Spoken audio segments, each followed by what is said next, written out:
suppose when we look at classic example this summer, Arsenal did most of their business early in the summer. Man United in mad last dash in the last few days of the transfer market, and we can see the unsettling effect that can have on a side as well in terms of getting the business sort of done early in a busy window.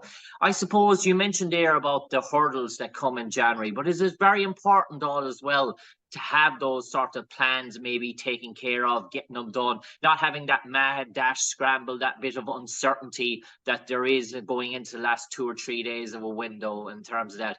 Is in terms of a championship club, is it really even more important really to come the 15th or 16th of January and say, yes, my top 1 or 2 targets, I have those in the bag now, and maybe 3 or 4, target number 3 or 4, if we don't get them, so what? If we don't get them, it's hard done by, but I still have the primary 1 or 2 in the bag by that stage.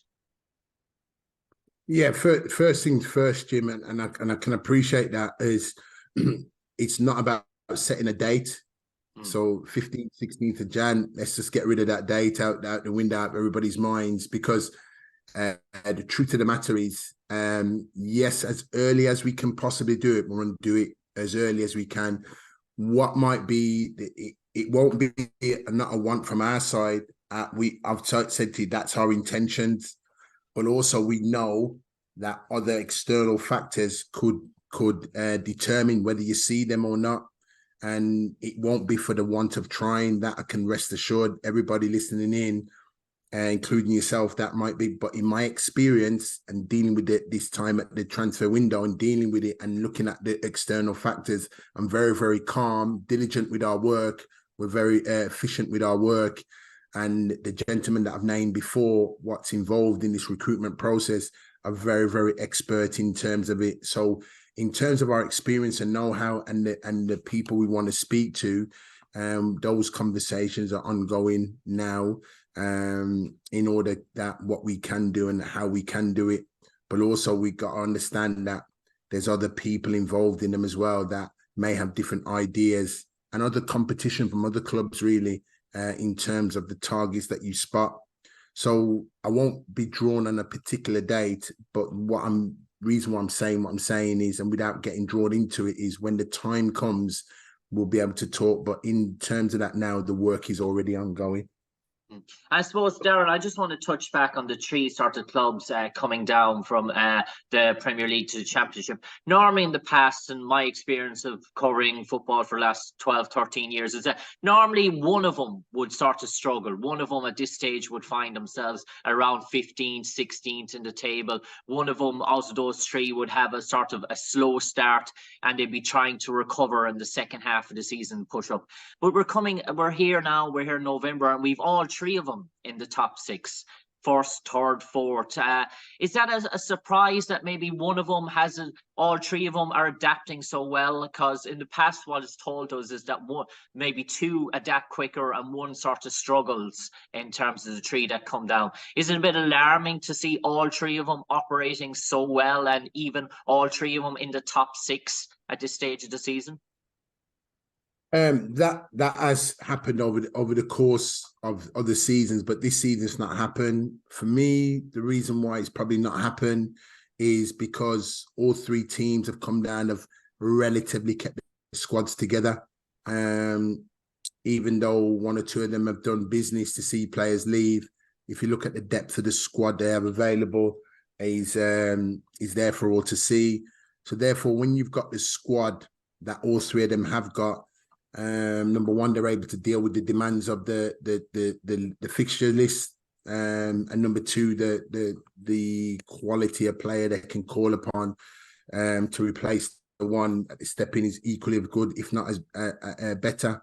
So at this level, as you know, as well as being big clubs and big teams, come with international players, top players, which is great, really.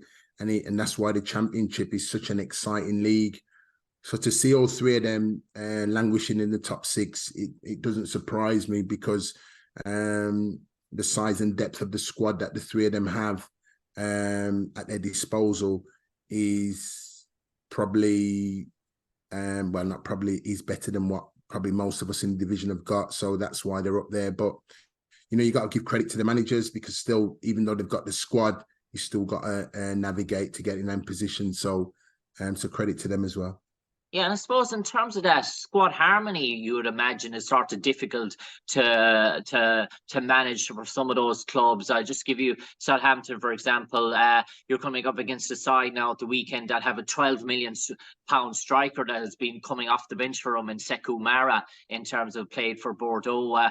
Most people would think if you have a £12 million striker in the Championship that he's going to be starting for you, and most of all teams at Sekou Mara would imagine that he is a starter, and he's probably a level above the Championship. So in terms of manager, when you're looking at that and you're seeing them bringing on the 12 million striker at the 60th or 70th minute, I suppose there's a bit of envious in one point. But you imagine in terms of harmony, it must be hard for Russell to try and keep these guys happy in terms of playing roles coming off the bench, in terms of that, because they'll be looking at themselves, well, I'm a 12 million striker, I should be sort of playing.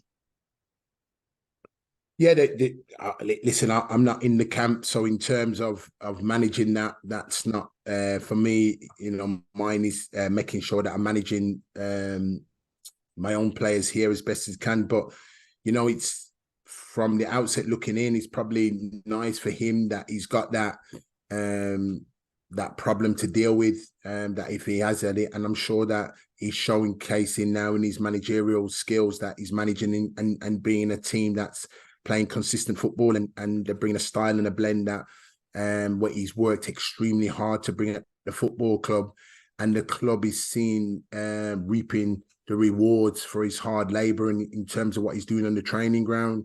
As I said to you before, I know him. I know his work. I know he's very diligent with his work. I know he's thorough with his work in terms of what he's doing, and you know, he's bringing that to a group of players that he obviously trusts in, and they are at this currently moment taking the Championship by storm, really, in terms of where they're at. And that's why I said, for myself and the group of players, it's a wonderful game for us to look forward to tomorrow. For the fans and everybody coming, it's a great footballing match tomorrow, real high level footballing match, and these are the type of games you want to be involved in, and we're looking forward to the match.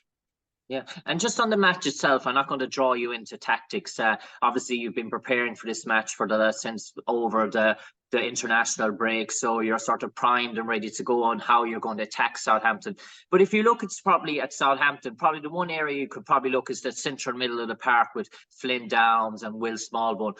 Two really technical, gifted players, but very light physically, very sort of light players in terms of their makeup.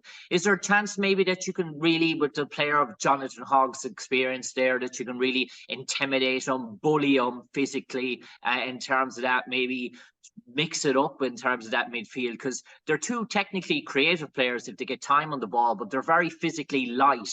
If you look at probably one area where you could probably target Southampton, is that probably an area, maybe the centre of the park, that they don't have that aggression maybe in there that maybe you have with Huddersfield, especially in Hoggy in particular? He's one that can really bite and snap at the toes of Flynn Downs and Will Smallbone and maybe intimidate him, maybe bully him. Yeah, I don't think, for me, Jim, that is a particular area that, you know, that you look on and think, oh, it's weak for this reason. I think it's a football, you know, it's a team game. So overall, it's the whole team, but you're looking at you're not out there individually as your own in that area.